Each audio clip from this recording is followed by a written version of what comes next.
More recipes. This is another high protein compilation, I suppose. This one for breakfast, really any time of the day, of course.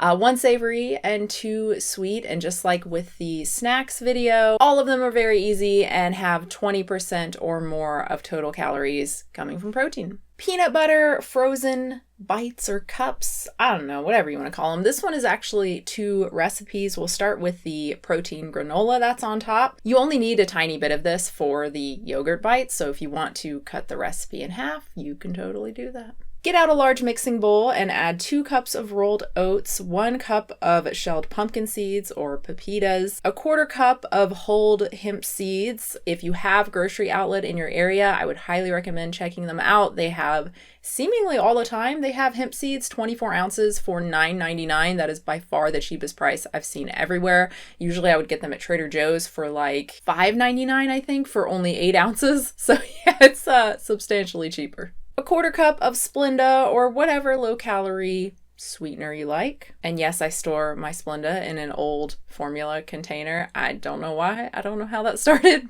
but here we are. 2 scoops of vanilla protein powder, about 52 grams. I'm using, of course, the Vega Made Simple. It's my favorite. No stevia. Delicious. But if you do use like a standard protein powder that isn't flavored at all or is artificially sweetened, you're going to get a little bit more protein per calorie. So that's cool. 3/4 cup of pea protein puffs. That's about 84 grams. These are the puffs I talked about in the products video. I love these things. I also used them in a recipe in the snacks video. They're awesome. I highly recommend getting some on Amazon. 2 teaspoons of cinnamon and 1/2 teaspoon of salt. Mix it all together. Now we're on to the wet ingredients. A 1/4 cup of natural peanut butter, just because it's easier to mix. It's going to be runnier, right, than your standard hydrogenated oil peanut butter. If it's still hard to mix, you can microwave it first in just like 20-second intervals. Stir 20-second intervals, like you would do if you were microwaving chocolate. 1/4 cup maple syrup, 3/4 cup water, and mix again.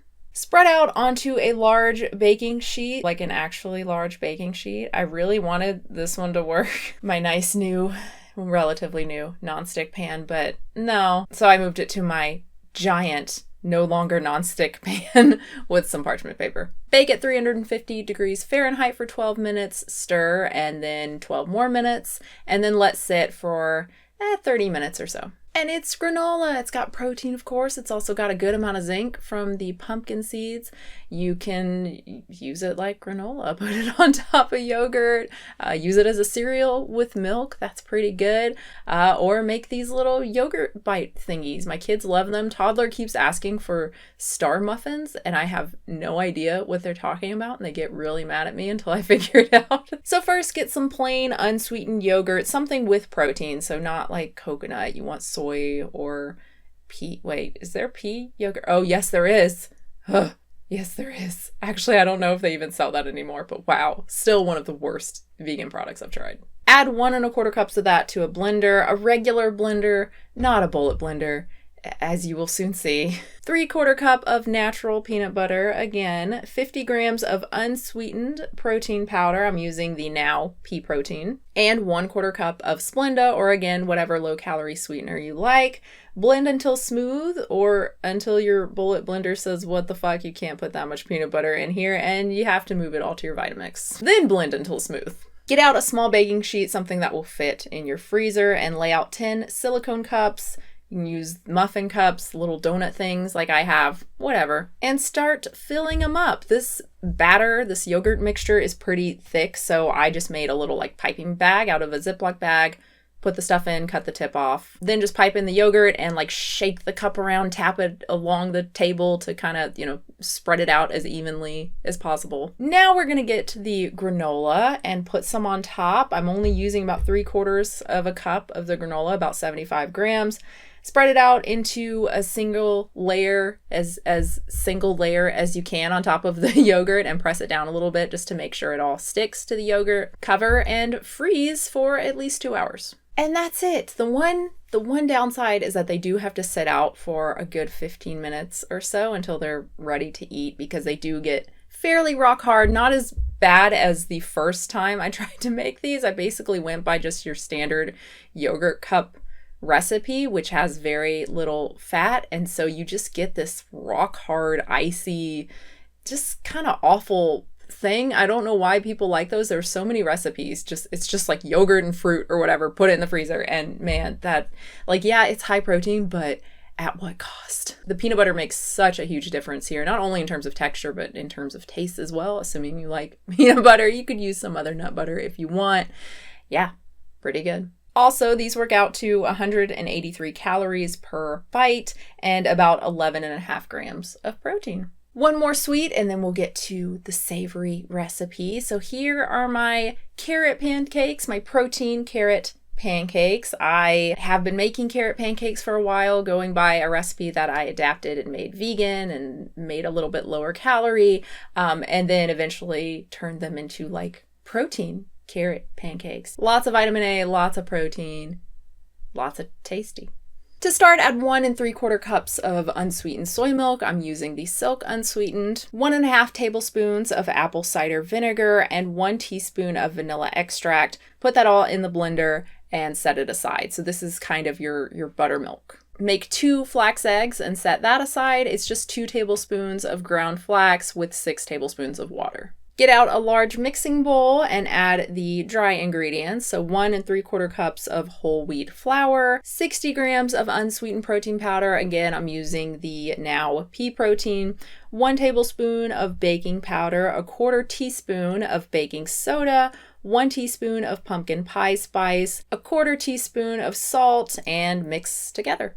Peel and chop 4 carrots and add to the blender with 2 tablespoons of sugar, 2 tablespoons of Splenda, and 1/4 unsweetened applesauce. Oh, 1/4 cup of unsweetened applesauce, and blend. And then before we combine that with the dry, go ahead and get your large skillet ready and heat it. I do 3 out of 10, so fairly low heat. This is kind of, I would say, the most important part about making pancakes is to figure out what setting you need your stovetop on. Takes a little bit of trial and error, but I set it to 3 and I let the skillet warm up for about 10 minutes. So now we can pour the wet into the dry and carefully mix until just combined. You do not want to overmix. This is not gluten-free. We're using whole wheat flour, so yeah, you don't want super, super dense pancakes. Or maybe you do. I don't know. Not gonna kink shame. Didn't I say that same joke in the last recipe video and the snacks video? Unless you're into that, you know, maybe you like vanilla veggie quiches.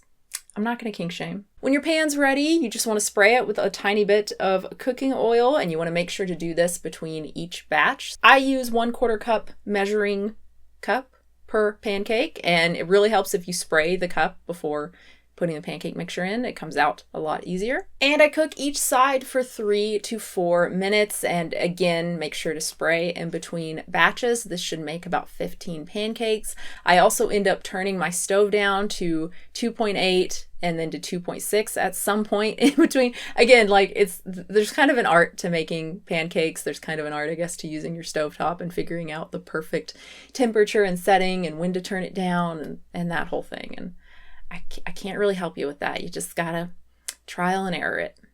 Trial and error it. Again, you should get about 15 pancakes, 95 calories, and 6 grams of protein each. Pretty good.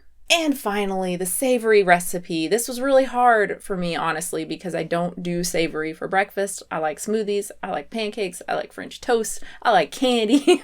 Basically anything sweet for breakfast works for me. But I finally found something that I am actually willing to eat for breakfast because it's that good and it has, I don't know, a certain flavor profile that I guess works for me for breakfast. I don't know. But regardless, you can have it any time of day. I've had it for breakfast and lunch and dinner. It's so good. And you can make this ahead of time, the night before, the day before, whatever, 2 days before. It's still fine. It tastes exactly the same. Start with 1 pound of potatoes, chop it up and put into a microwave safe container.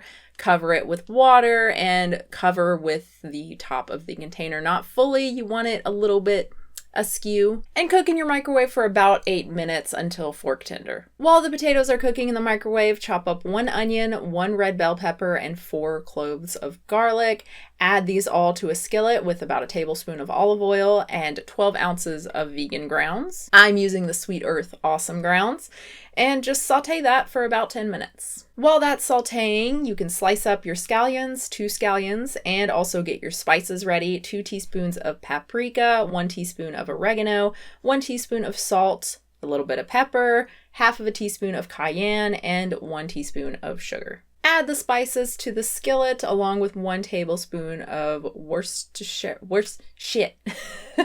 I've already forgotten. Whatever, you know what it is. Add a tablespoon of that. 1 teaspoon of Dijon mustard, 1 15-ounce can of diced tomatoes, 1 cup of cooked kidney beans, and the potatoes. Stir that all together and cook for another 10 minutes. Add all of the scallions, or you can just top each serving individual with fresh scallions. I just always forget to do that, and I never end up getting any scallions, so I just put them all into the mixture. And that's it. You can top it with hot sauce. I always top it with hot sauce. You can also add a little bit of cheddar shreds. God, why do I have such a hard time with that? Cheddar shreds or guacamole. There's just something about the spices in this, specifically paprika and oregano. I don't know what it is. I just love that flavor combination so much. I'd say this makes about 4 like hearty servings, 420 calories and 24 grams of protein. Not bad. Also lots of vitamin A, vitamin C, iron, calcium. It's a super healthy meal any time of day. Oh, and I will say I did adapt this from another recipe, a non-vegan recipe, and it's very, very similar to that recipe. So that does make me feel kind of weird sharing it here, honestly, because like all the spices and everything, that was like their creation. But it's really, really good. I love it. So I had to share it. So those are the recipes. I really, really wanted another savory. I wanted 2 sweet and 2 savory, but it just didn't work out. Again, I don't eat a lot of savory for breakfast. I was working on like a casserole dish, a kind of eggy type thing with chorizo in there. But I just couldn't, it was always too sloppy. You know, it didn't hold together well, a little bit too bland. I do have an idea for another one that I think maybe would work out better and be super tasty. So I don't know, maybe I'll have to do another one of these. But anyway, thank you so much for watching. Please let me know what you thought. Please let me know if you try these. I got a few comments on the last one, people saying they tried it. Someone said they tried the savory little quiche muffin things and said they were really, really good. That made me so happy. Because that one, like the first time I made those, they were perfect. That's never happened ever. I was kicking myself like, man, I should have just recorded it. Like just in case, you never know. But yeah, of course I didn't, because I don't usually, because I would never cook anything if I'm just recording everything I cook. But yeah, that made me so happy. If you liked the video, leave a like. If you want to be notified every time I upload, you can hit the bell. If you want to support the channel, you can at patreon.com/unnaturalvegan. And yeah, I'll have a new video soon. Bye. Start with 1 pound of potatoes. Just chop them up and put into a microwave safe dish with slightly, what? Chop up and put into a microwave safe dish slightly with water. Slightly, what? No. What was I trying to say? Oh. Maybe to cover slightly? I think that's what I was trying to say. Yeah, because you don't want it totally covered, but just like slightly covered, I guess.